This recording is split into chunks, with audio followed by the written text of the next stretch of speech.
नमस्कार पार्थ, मैं आपका साथी विनय स्वागत करता हूं आपके प्यारे से परिवार आईक्यू पर। आशा करता हूं, विश्वास करता हूं आप अच्छे होंगे, अपना ख्याल अच्छे से रख रहे होंगे। एक बार आप कमेंट बॉक्स में छोटी सी मुस्कान के साथ बोलिएगा या कमेंट करिएगा कि मैं अच्छा हूं, अपना ख्याल अच्छे से रख रहा हूं। हम लोग कल शुरू किया था अनेक शब्दों के लिए एक शब्द, आज वही आगे बढ़ाएंगे। अनेक शब्दों के लिए एक शब्द हिंदी का आगाज किए थे। अनेक शब्दों के लिए एक शब्द,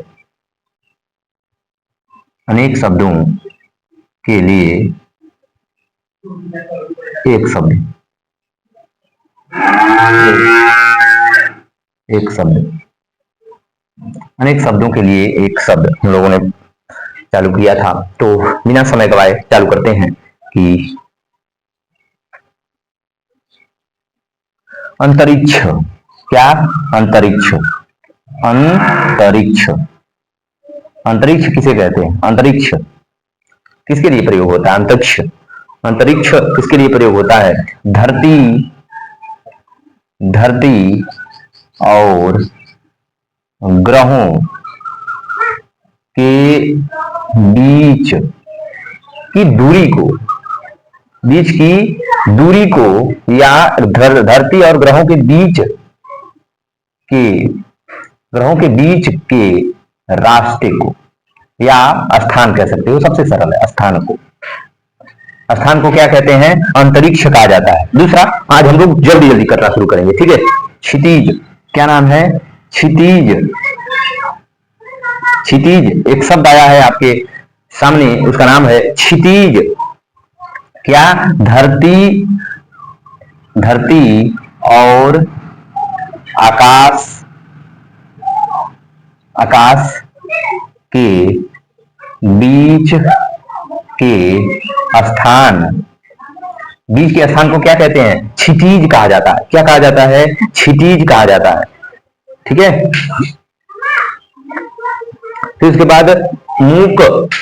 मूक एक शब्द आता है, मूक। मूक, मूक किसके लिए आता है? जो बोल ना सके, बोल न, जो बोल ना सके, उसके लिए क्या प्रयोग करते हैं? मूक का प्रयोग करते हैं। आगे चलते हैं, नेक्स्ट। किताब चतुश्रवा। चक्षुश्रवा। क्या है? चक्षुश्रवा। चक्षुश्रवा। चक्षुश्रवा। चक्षुश्रवा। चक्षुश्रवा मतलब क्या होता है? चक्षुश्रवा मतलब आंख। चक्षुश्रवा, चक्षु मतलब आंख, आंख, और श्रवा मतलब सुनने वाला, आंखों से सुनने वाला, आंखों से सुनने वाला, आंखों से सुनने वाला। आंखों से सुनने वाले को क्या कहते हैं? चक्षुश्रवा कहते हैं। चक्षुश्रवा क्या कहते हैं? चक्षुश्रवा कहा जाता है। स्त्रैण, ठीक है? स्त्रैण एक शब्द आता है, स्त्रैण। स्त्रैण, स्त्रैण का मतलब क्या? स्त्रैण का अनेक शब्द क्या हो जाएगा, आप बताओगे थोड़ा सा मुझे, ठीक है? जो स्त्रियों जैसा, जैसा व्यवहार रखता हो। आप कहते हो ना, सर यार एकदम से मेहरारू है यार, एकदम मेहरारू है यार, तन के भर में दिसिया जाला, तन के भर में कोहना जाला, तन के भर में हो जाला, तो उसे क्या कहते हैं? उसे स्त्रैण कहा जाता है। कि जो स्त्रियों जैसा व्यवहार रखता हो। थोड़े में क्या हो जाए? प्यार दिखाने लगेगा, थोड़े में रूठ जाएगा, थोड़े में कुछ होता ना। तो आप लोग कहते हो ना, बुजुर्ग हमारे यहाँ के लोग कहते हैं, अरे मेहरारू है एकदम, तन के भर में रिसिया जाए, तन के भर में, तो वो उसके लिए क्या? स्त्रैण का प्रयोग होता है। नेक्स्ट, अगला। अगला आपके लिए आपके आता है जरायुज। क्या? जरायुज। क्या है? जरायुज। जरायुज का, जरायुज शब्द का प्रयोग किया गया है, तो उसे कहा जाता है गर्भ में पैदा हुआ। क्या? गर्भ में पैदा हुआ। गर्भ में, जो गर्भ में पैदा हुआ हो, जो गर्भ में पैदा हुआ हो, पैदा हुआ हो, उसे क्या कहते हैं? जरायुज कहते हैं। जरायुज, जरायुज कहते हैं जो गर्भ में पैदा हुआ हो, उसे जरायुज कहते हैं।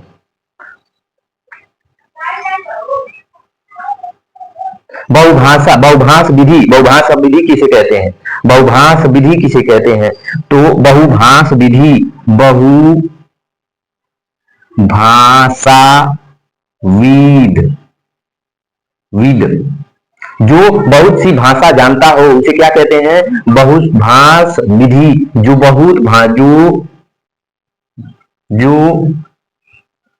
बहुत भाषा जानता हो उसे कहते हैं बहुभाषाविद। बहुभाषाविद कहा जाता है या विधि भी कहा जाता है कि जो बहुत भाषा जानता हो उसे बहुभाष विधि कहते हैं। ठीक है। और बहुभाषा भाषी, बहुभाषा भाषी किसको कहते हैं? एक शब्द और प्रयोग करेगा कि बहुभाषा, बहुभाषा भाषी, भाषी, विधि, विधि, ये विध या विधि भी कहा जाता है, इसको विध, विध भी कहा जाता है या विधि भी कहा जाता है। इसको बहुभाषा भाषी जो बहुत सी भाषाएं जानता नहीं, बोलता हो, जो बहुत सी भाषा बोलता हो उसे कहते हैं बहुभाषा भाषी। नेक्स्ट आगे बढ़ते हैं। नेक्स्ट क्या कहता है? निर्भीष। निर्भीष किसे कहते हैं? निर्भीष, निर्भीष, निर्भीष। आप कहते हो ना कि एक तार, कोई लड़कियां अगर देखो कि आपस में बात करती है ना तो कहती बहुत गंदा आदमी, एक तार देखता। एक तार मतलब बिना पलक झपकाए, निर्भीष उसको कहते हैं। एक तार देखता, बिना, एक तार देखा था, बिना पलक झपकाए देखा था, एक तार देख रहा है धुरता, तो निर्भीष उसको कहते हैं कि बिना पलक झपकाए देखना, बिना पलक झपकाए, झपकाए देखना। बिना पलक झपकाए जो देखता है उसके लिए एक शब्द प्रयोग होता है, उसे कहते हैं निर्भीष। क्या कहते हैं? निर्भीष कहते हैं। अंतरेवासी हम लोगों ने कल लिख दिया था कि गुरु के समीप आकर शिक्षा लेने वाले को अंतरेवासी कहा जाता है। ठीक है, अंतरेवासी, अंतरेवासी। ठीक है, और हम लोगों ने लिखा था कि नहीं लिखा था? अंतरेयवासी, अंतरेयवासी लिख लो, हमको लग रहा है नहीं लिखा। अंतरेय, अंतरेयवासी, अंतरेयवासी किसके लिए प्रयोग होता है? अंतरेयवासी किसके लिए प्रयोग होता है? तो अंतरेयवासी गुरु के समीप आकर शिक्षा लेना उसे कहते हैं अंतरेयवासी। नेक्स्ट आगे कौन सा, आगे एक शब्द कौन सा प्रयोग होगा? अंतःपुर, अंतःपुर। क्या? अंतःपुर, अंतःपुर की राजमहल में राजमहल में रहने वाली महिला,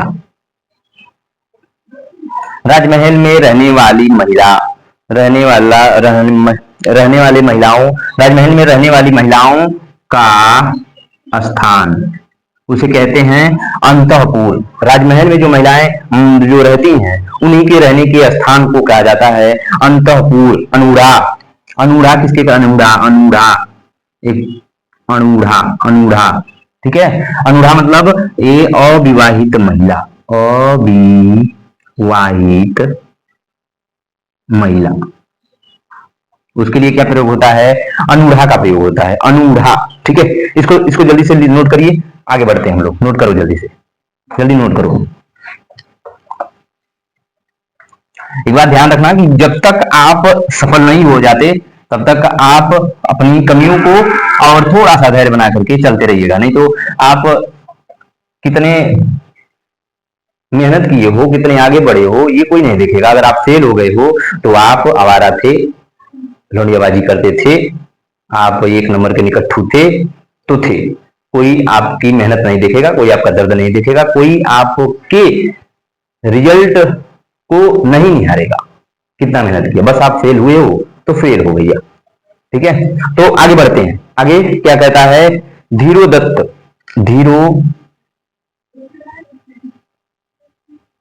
धीरोदत्त, धीरोदत्त एक शब्द का प्रयोग हुआ है, धीरोदत्त।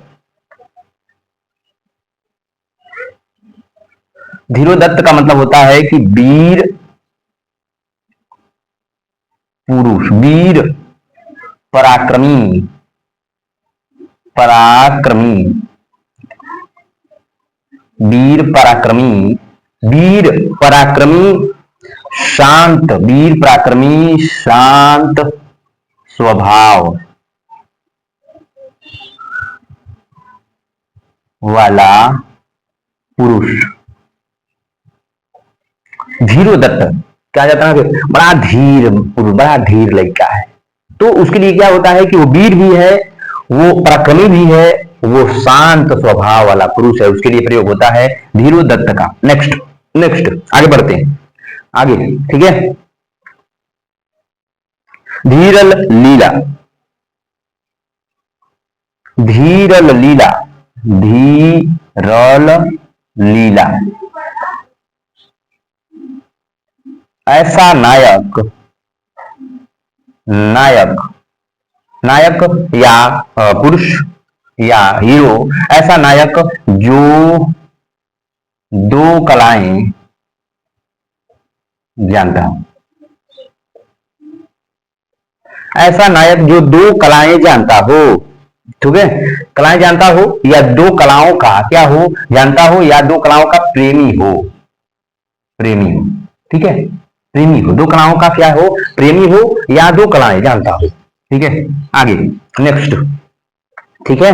अनुकूल नायक, अनु अनु अनु अनुकूल अनुकूल अनुकूल नायक, अनुकूल नायक, अनुकूल नायक किसके लिए प्रयोग होता है, अनुकूल नायक किसके लिए प्रयोग होता है। फिर उसके बाद दूसरा आता है दक्षिण नायक, दक्षिण नायक, दक्षिण नायक, ठीक है। तो अनुकूल नायक क्या होता है, एक ही स्त्री से प्रेम करने वाला पुरुष, ठीक है। और दक्षिण नायक का आप समझ ही रहे हो कि कई अनेक, एक से अधिक, एक से अधिक स्त्रियों से प्रेम करने वाला पुरुष, समझ गए। उसे क्या कहते हैं, दक्षिण नायक कहते हैं। अनुकूल नायक किसके कहते हैं, जो एक स्त्री से प्रेम करता हो, और दक्षिण नायक कहते हैं जो एक से अधिक स्त्रियों से प्रेम करता हो, उसे कहते हैं दक्षिण नायक।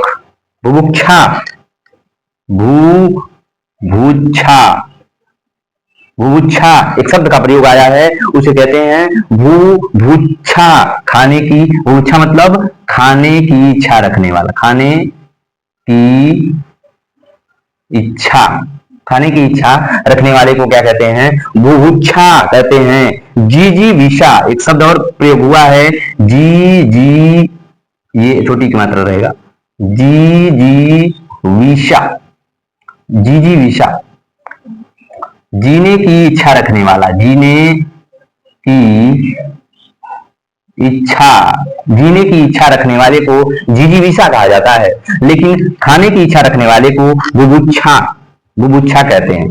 खाने की इच्छा रखने वाले को क्या कहते हैं, जो है बुभुक्षा कहा जाता है। पिपासा एक शब्द आता है, पिपासा, पिपासा, पीने की इच्छा, पीने की इच्छा, क्या, पीने की इच्छा रखने वाले को पिपासा कहा जाता है, ठीक है। लिप्सा, लिप्सा एक शब्द का प्रयोग होता है, लिप्सा, लिप्सा, ठीक है। लिप्सा लोभ की इच्छा रखने वाले को लिप्सा कहा जाता है, लोभ की इच्छा रखने वाले को लिप्सा कहा जाता है, लोभ की इच्छा, लोभ की इच्छा रखने वाले को लिप्सा कहा जाता है, उसे क्या कहते हैं, लिप्सा कहते हैं। लिप्सा जो लोभ की इच्छा रखता है उसे लिप्सा कहते हैं। चिंकीर्षा, चिंकीर्षा एक शब्द का शब्द आया है, चिंकीर्षा, चिंकीर्षा, चिंकीर्षा जो कार्य की इच्छा, कार्य करने की इच्छा रखने वाले को, जो कार्य करने की इच्छा रखने वाले को कार्य करने की इच्छा रखने वाले को क्या कहते हैं? चिंकीर्षा, चिंकीर्षा कहा जाता है। उसे क्या कहते हैं? चिंकीर्षा कहा जाता है। तितीर्षा, तितीर्षा, तितीर्षा, तितीर्षा, तितीर्षा, तितीर्षा किसके लिए प्रयोग होता है? तैरने की इच्छा रखने वाले को, तैरने, तैरने की इच्छा, तैरने की इच्छा, इच्छा सही, हाँ, तैरने की इच्छा रखने वाले को क्या कहते हैं? तितीर्षा कहा जाता है। क्या कहते हैं? तितीर्षा, तितीर्षा कहा जाता है। उषा काल, एक शब्द आता है उषा काल, उषा काल, उषा काल, एक शब्द आया आपके सामने उषा काल, क्या कहते हैं? उषा काल। सूर्योदय के, सूर्योदय के पूर्व, सूर्योदय के पूर्व के समय को, समय को, समय को, सूर्योदय के समय को, सूर्योदय के पूर्व, सूर्य जब उदय होता है उसके पूर्व के काल को क्या कहते हैं? उषा काल कहा जाता है। क्या कहते हैं? उषा काल कहा जाता है। उसे कहते हैं उषा काल, उषा काल कहते हैं। ठीक है। प्रातः काल, प्रातः काल, तो प्रातः काल, प्रातः काल किसे कहते हैं? इस सूर्योदय के ही समय को क्या कहते हैं? प्रातः काल, सूर्योदय के समय को, सूर्योदय के समय को हम लोग कहते हैं प्रातः काल कहा जाता है। सूर्योदय के समय को क्या कहते हैं? प्रयास, प्रातः काल कहते हैं। एक शब्द आया यहीं पे आपको मुमूर्षा, मुमूर्षा, मुमूर्षा, मरने की इच्छा, मरने की इच्छा रखने वाले को क्या कहते हैं? मुमूर्षा कहा जाता है। क्या कहते हैं? मुमूर्षा कहा जाता है। ठीक है। मुमुच्छा, एक शब्द आया यहीं पे आपको मुमुच्छा, मुमुच्छा, यह शब्द आया मुमुच्छा। मुमुच्छा का मतलब होता है कि मोक्ष की इच्छा, मुमुच्छा, मोक्ष की इच्छा रखने वाले को, मोक्ष की इच्छा, मोक्ष की इच्छा रखने वाले को कहा जाता है मुमुक्षा। ठीक है। जो मोक्ष की इच्छा रखता है उसके, उसे मुमुक्षा कहा जाता है। ठीक है। अंत्यज, एक शब्द आता है अंत्यज, अंत्यज, ठीक है। अंत्यज, अंत्यज का मतलब होता है, अंत्यज का अनेक शब्द होता है। अंत्यज का जो निम्न कुल में जन्मा हो, निम्न कुल, निम्न कुल में जन्मा हो, जन्मा हो या जन्म लिया हो, जो निम्न कुल में जन्म लेता है उसके लिए अंत्यज का प्रयोग किया जाता है। ठीक है। उसके लिए कौन से शब्द का प्रयोग करते हैं? अंत्यज शब्द का प्रयोग करते हैं। ठीक है। और कुलीन, एक शब्द और आता है कुलीन, कुलीन, कुलीन शब्द का जो उच्च कुल में जन्म लेता है उसके लिए कुलीन शब्द का जो उच्च कुल में, उच्च कुल में जन्म लेता है, कुल में जन्म लेता है, जन्मा हो, जो उच्च कुल में जन्मा हो या जन्म लेता है उसे कुलीन कहा जाता है। ठीक है। उसके लिए कौन सा प्रयोग, शब्द का प्रयोग करेंगे? कुलीन का शब्द, कुलीन शब्द का प्रयोग करेंगे। ठीक है। आगे आगे चलते हैं, इसको जल्दी से नोट करो, आगे बढ़ते हैं, जल्दी नोट करिए आप। ठीक है। और कमेंट आप जरूर करिएगा कि आपको ये साफ दिख रहा है या मैं थोड़ा सा और बड़ा लिखूं आपको। ठीक है। राइटिंग में कोई तो गड़बड़ी नहीं है ना। और मैं आपको शब्द, आपको कोई शब्द अगर गलत दिख रहा होगा या गलत लिख जाए तो इसको आप अन्यथा मत लीजिए, मैं उस शब्द को पढ़ रहा हूं और पढ़ के आपको सुना भी रहा हूं साथ साथ। ठीक है। आता है, ठीक है। एक शब्द आता है जिसका नाम होता है गौरी, एक शब्द आता है गौरी, गौरी शब्द, गौरी शब्द किसके लिए प्रयोग होता है? तो 0 से 5 वर्ष की कन्या के लिए, कन्या, 0 से 5 वर्ष की जो कन्या होगी उसके लिए क्या प्रयोग करेंगे? गौरी का प्रयोग किया जाता है। ठीक है। एक शब्द नहीं, ये कन्या मत करो, इसे बच्ची कर दो, बच्ची। ठीक है। तो और फिर उसके बाद एक शब्द आता है कन्या, कन्या, कन्या किसको कहते हैं? तो आप समझ लो कि 5 से 12 वर्ष की बच्ची को, 5 से 12 वर्ष के बीच, 12 वर्ष के बीच की जो 5 वर्ष के 12 वर्ष, 12 वर्ष की बच्ची को क्या कहते हैं हम लोग, कन्या कहा जाता है। तो गौरी किसके लिए प्रयोग होता है? 0 से 5 वर्ष की बच्ची को लिए हम गौरी का प्रयोग करते हैं। जो लड़की 5 से 12 वर्ष के बीच की है उसको हम लोग कन्या का प्रयोग करते हैं। और फिर उसके बाद एक और शब्द आता है, इसको किशोरी कहा जाता है। किशोरी, किशोरी, किशोरी किस लड़की के लिए प्रयोग होता है? तो 12 से 18 वर्ष के बीच, 12 से 18 वर्ष के बच्ची के लिए हम लोग क्या करते हैं? किशोरी का प्रयोग करते हैं। किसका? किशोरी का प्रयोग करते हैं। फिर उसके बाद आगे बढ़ते हैं। उसके बाद एक और शब्द आता है युवती। युवती, युवती शब्द का प्रयोग हम लोग 18 से 25 वर्ष की लड़की के लिए करते हैं। लड़की के लिए प्रयोग करते हैं। युवती का प्रयोग किसके लिए करते हैं? 18 से 25 वर्ष की लड़की के लिए युवती का प्रयोग हम लोग करते हैं। किसका? युवती का प्रयोग करते हैं। ठीक है। और प्रोढ़, एक शब्द आता है प्रोढ़। प्रोढ़, तो ये प्रोढ़ शब्द का प्रयोग 25 वर्ष की लड़की के लिए करते हैं। लड़की के लिए, ठीक है। 25 वर्ष की लड़की को हम लोग क्या करते हैं? प्रोढ़ शब्द का प्रयोग करते हैं। ठीक है। ठीक है। और एक शब्द आता है पुनर्भू। पुनर्भू, एक शब्द आता है पुनर्भू। पुनर्भू, जी जो स्त्री का दूसरा विवाह हुआ हो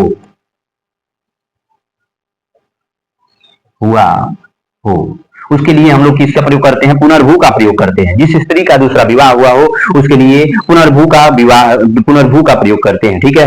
वागदत्ता, वागदत्ता, क्या? वागदत्ता।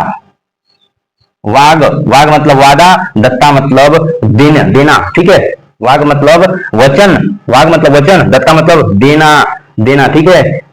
लड़की की शादी का वचन पिता द्वारा दिया गया हो तो जिस लड़की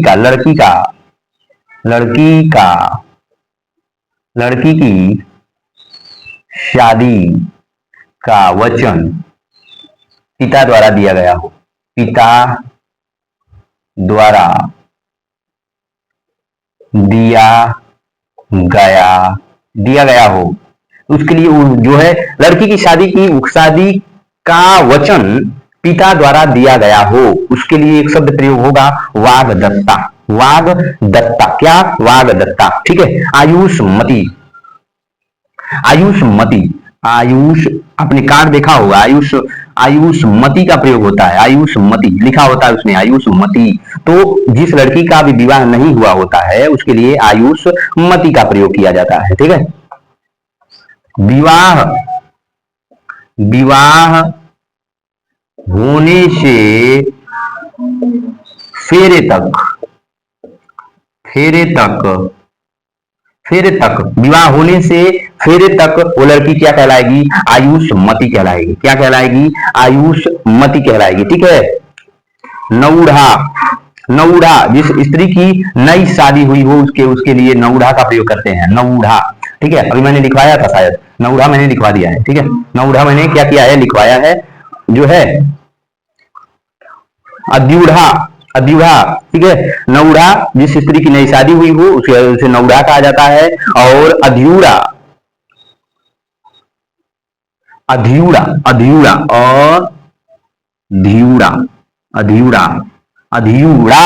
तो जिस स्त्री का पति दूसरी शादी कर लिया हो, दूसरी शादी कर लिया हो, तो जिस स्त्री का पति दूसरी शादी कर लिया हो उसके लिए अध्यूढ़ा का प्रयोग करते हैं। एक शब्द अध्यूढ़ा। ठीक है। आगे बढ़ते हैं। नेक्स्ट। ठीक है। अवीरा,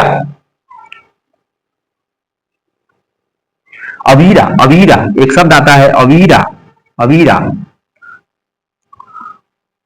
वो विधवा औरत वो विधवा विधवा औरत जिसकी कोई संतान न हो, उसके लिए क्या प्रयोग करते हैं? अवीरा का प्रयोग करते हैं। अवीरा मतलब वो विधवा औरत जिसकी कोई संतान नहीं होती है। कोई विधवा औरत होती है जिसका कोई संतान होता है, लेकिन जो स्त्री विधवा हो गई है, उसका संतान भी नहीं है, उसके लिए क्या प्रयोग करोगे? एक शब्द अवीरा। क्या शब्द? अवीरा का प्रयोग करोगे। क्या? अवीरा का प्रयोग करोगे। अवीरा। थैंक यू, लाइन आ गई। ठीक है, अवीरा। ठीक है, औरज। औरज एक शब्द आता है, औरज। यही लिख लो, औरज। ठीक है, औरज क्या है? औरज है। क्या नाम है? औरज या औरस। औरज या औरस होता है अपना सगा पुत्र। ठीक है, अपना सगा पुत्र जो होगा उसके लिए औरज का प्रयोग होगा। ठीक है, एक शब्द आता है जारज। जारज। ठीक है, जारज जिसे दत्तक पुत्र या अपना सगा न हो, अपना सगा न हो, अपना सगा न पुत्र, अपना सगा न पुत्र हो, गोद लिया हुआ पुत्र दत्तक कहलाता है। जारज होता है अवैध पुत्र। ठीक है, ये गलत मैंने लिख दिया। अवैध पुत्र, अवैध पुत्र। ठीक है, अवैध। जारज होता है अवैध पुत्र होता है। ठीक है, और दत्तक पुत्र को क्या कहा जाता है? दत्तक पुत्र। दत्तक दत्तक पुत्र। ठीक है, दत्तक पुत्र। गोद लिया हुआ पुत्र। गोद लिया गया पुत्र, उसको कहते हैं, गोद लिया गया पुत्र को दत्तक पुत्र कहते हैं। जारज अवैध पुत्र को जारज कहते हैं। औरज जो होता है अपना सगा पुत्र, उसे औरज कहा जाता है। ठीक है, आगे नेक्स्ट। सहोदर। सहोदर किसके लिए प्रयोग होता है? महाभारत देखे हो? सहोदर, सहोदर, सहोदर सगा भाई या एक ही गोद से जन्मी संतान। सहोदर क्या होगी? एक ही मां के गर्भ से जन्मी संतान। जन्मी संतान, संतान को क्या कहते हैं?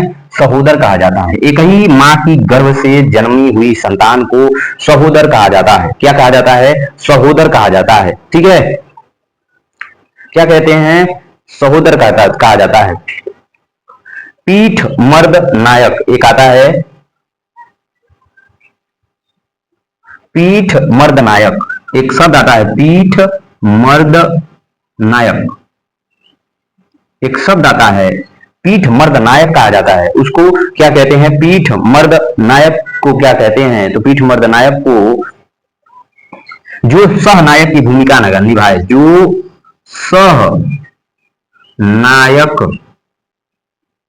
की भूमिका निभाए। सहनायक मतलब नायक की सहायता करने वाला जो होता है। ठीक है, आप एक्टर देखते हो, वो एक्टर जो एक्टिंग करता है, वो एक्टिंग उसकी नहीं होती है, वो एक्टिंग कोई दूसरा कर रहा होता है। आप जो कलाबाजियां देखते हो, जो कराटे वो करता है, वो नहीं करता, कोई आता है दूसरा, कोई होता है ब्लैक बेल्ट या कोई जूडो कराटे वाला, वो करता है और बस इसको दिखाया जाता है कि ये नायक कर रहा है, तो उसे सहनायक कहते हैं। ठीक है, सहनायक की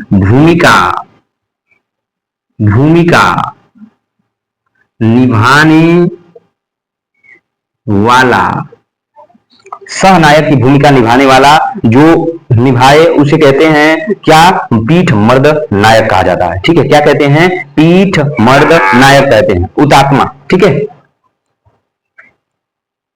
उत आत्मा एक शब्द आता है, उतात्मा, उतात्मा क्या? उतात्मा एक शब्द आता है, उतात्मा और उतात्मा। ठीक है, उतात्मा जो अच्छे कर्मों के लिए, जो अच्छे कार्य के लिए जान देने वाला, अच्छे काम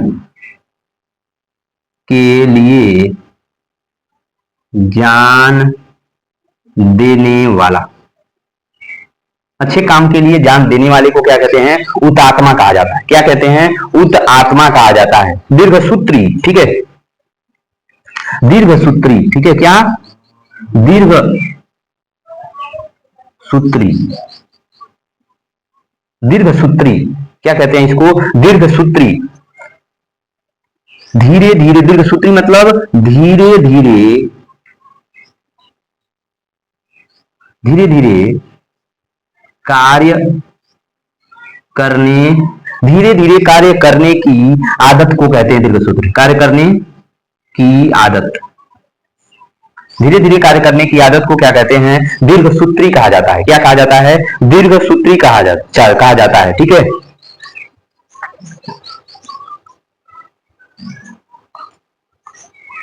एक आता है जो है त्रिशत्रु, त्रिशत्रु, त्रिशत्रु एक शब्द आता है, यहीं पे लिखिएगा त्रिशत्रु, त्रिशत्रु, जिसका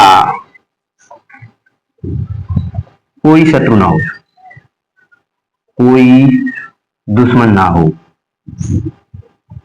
ना हो। एक शब्द आया आपको त्रिशत्रु देखने को मिला कि जिसका शत्रु या जिसका कोई दुश्मन ना हो उसके लिए त्रिशत्रु का प्रयोग होता है। खग्रास, सर्वग्रास। ठीक है।